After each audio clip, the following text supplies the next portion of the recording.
With Halo Infinite being incredibly stale and the disappointments that are Battlefield 2042 and Call of Duty Vanguard, it's only natural to see the large shooter player base moving over to lesser known titles on the marketplace.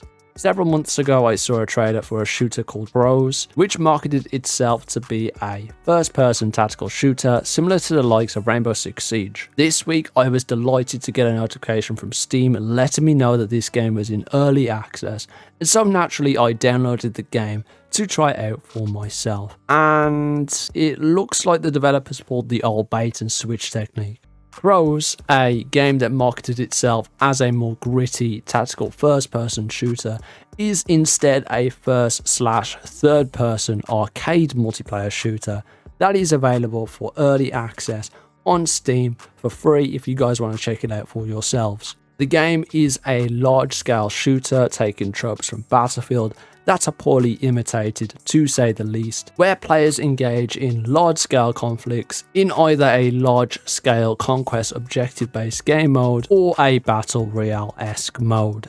Now, the game visually looks decent, although the graphics aren't extraordinary, they are definitely on par with other games of the same genre.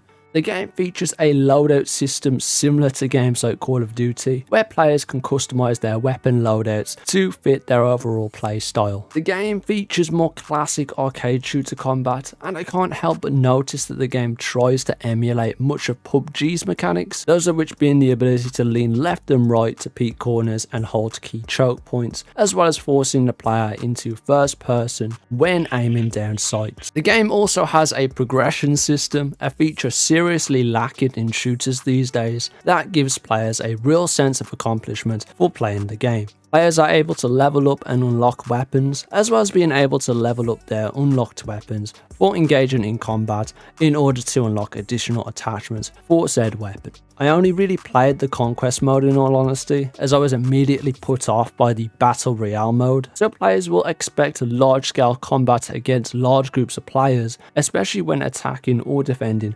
contested objectives. Vehicles are also quite prevalent in this game. Players can pilot cars, helicopters, and even tanks, so players must be vigilant when encountering enemies in vehicles, or even utilize said vehicles to rush the key objectives and decimate groups of enemies. CROWZ started off as an interesting concept at first, before devolving into a free-to-play shooter that tries to emulate Battlefield's large-scale combat, while also incorporating PUBG-style gameplay. But if I'm being completely honest, the execution is nothing short of terrible. CROWZ has seen an incredibly rough launch after suffering from similar problems to Battlefield 2042. It is a poorly optimized shooter that has a whole host of bugs, glitches, and underwhelming gameplay. During my games, I experienced low frame rates and stuttering gameplay, rendering the game borderline unplayable despite having a PC with high specs and averaging 20 ping. In my games, my character would often get stuck in the strangest of places. I would sometimes get stuck on dirt mounds while going prone, with no way of getting unstuck, and in these types of situations,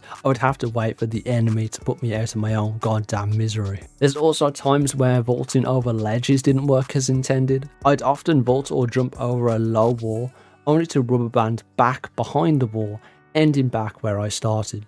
Further adding to the whole host of problems is the game's hit registration. The hit reg was god awful. There were many times where it was clear that my shots were landing on the enemy, but for whatever reason I was not getting any hit markers or any clear indication that I was damaging the enemy. And lastly, your reticle from first person to third person almost never lines up, making it quite jarring during combat when you are aiming down sights to engage in combat, and the gameplay just feels quite bland and clunky overall.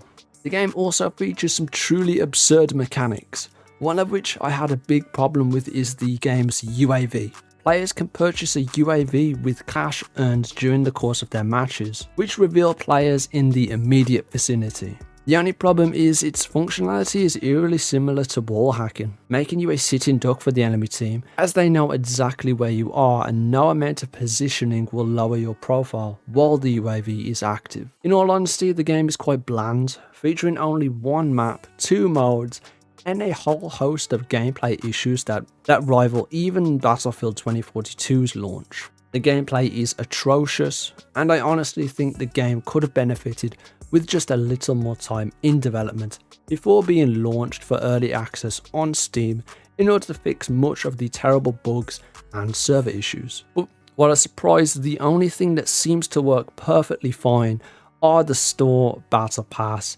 and anything that basically allows the developers to make a quick buck. Overall, CROWZ was an interesting concept. The game had a potentially large target audience after being marketed as a more gritty, realistic tactical shooter before devolving into what it is now. However, the game is incredibly hard to enjoy with its whole host of issues, bugs, and atrocious gameplay.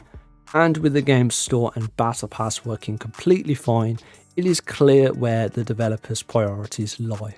Anyways, those are my thoughts and opinions on CROWZ. If you guys want to voice your thoughts and opinions on the game yourselves, then let me know in the comment section down below. And as this video draws to a close, I'd like to invite you guys to leave a like if you enjoyed this video, subscribe to the channel if you are new, as well as turn on post notifications so that you never miss a video just like this one. And of course, that is all the time we have for today. So until next time, guys, have a good rest of your day, and I'll see you in the next video.